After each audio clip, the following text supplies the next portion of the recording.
అధ్యక్ష, ఏదైతే traffic conjunction కోసంగా క్వశ్చన్ చేశారో దానికి ఒకటి మెట్రో రైలు ఒకటి ప్రపోజ్ చేశాం అధ్యక్ష.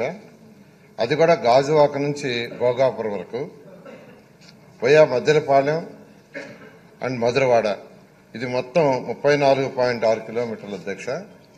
ఇది ప్రాజెక్ట్ యాక్చువల్గా సెంట్రల్ పంపించింది అధ్యక్ష. అది ప్రాసెస్లో ఉంది. ఖచ్చితంగా త్వరలో దాన్ని శాంక్షన్ చేయించుకొని దాన్ని టేకప్ చేయడం జరుగుతుంది అధ్యక్ష. ఆ ప్రాజెక్ట్ వస్తే కొంతవరకు అయితే ఈ ప్రాజెక్ట్ పూర్తి కావడానికి కనీసం 4 years పడుతుంది అధ్యక్ష. ఎక్కడైనా దేశంలో మెట్రో టేకప్ చేస్తే మినిమం 4 years పడుతుంది అధ్యక్ష.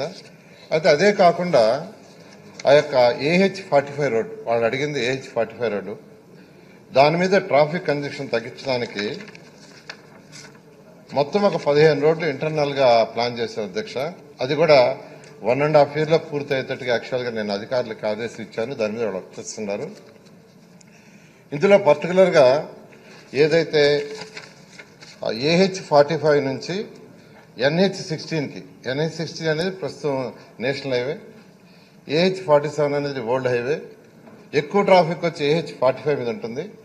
దాని నుంచి NH16 పోయేటట్టుగా ఒక 6 రోడ్లు ఇక్కడ ప్లాన్ చేశాం అధ్యక్ష.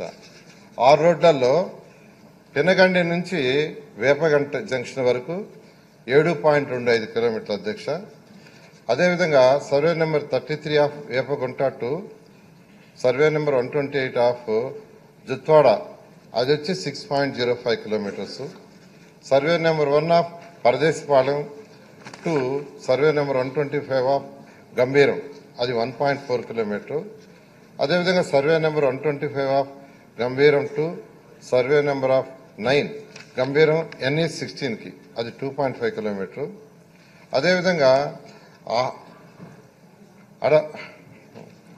అడవివరం జంక్షన్ BRST రోడ్ నుంచి గండిగుండం అక్కడికి 8 కిలోమీటర్స్. నేరేళ్ల వలస నుంచి తాళ్ల వలస వరకు 4 కిలోమీటర్లు, మొత్తం 29.2 కిలోమీటర్లు వస్తుంది అధ్యక్ష. ఇవి కానీ వస్తే ఈరోజు ఏదైతే ఓల్డ్ నేషనల్ హైవే AH47 నుంచి తర్వాత నేషనల్ హైవే 16కి లైన్స్ వస్తాయి, రోడ్లు వస్తాయి అధ్యక్ష. అవి వచ్చినప్పుడు ట్రాఫిక్ యొక్క కంజెక్షన్ తగ్గుతుంది. ఆ విధంగా ఒకటి మెట్రో, రెండోది ఓల్డ్ నేషనల్ హైవే నుంచి న్యూ నేషనల్ హైవేకి కలిపి చేసే అధ్యక్ష. ఇవన్నీ కూడా 1.5 year పూర్తి చేయడం జరుగుతుంది అధ్యక్ష. మెట్రో మాత్రం 4 years అయ్యేటట్టుగా దాని మీద రిగరస్ వర్క్ చేస్తున్నారు అధ్యక్ష.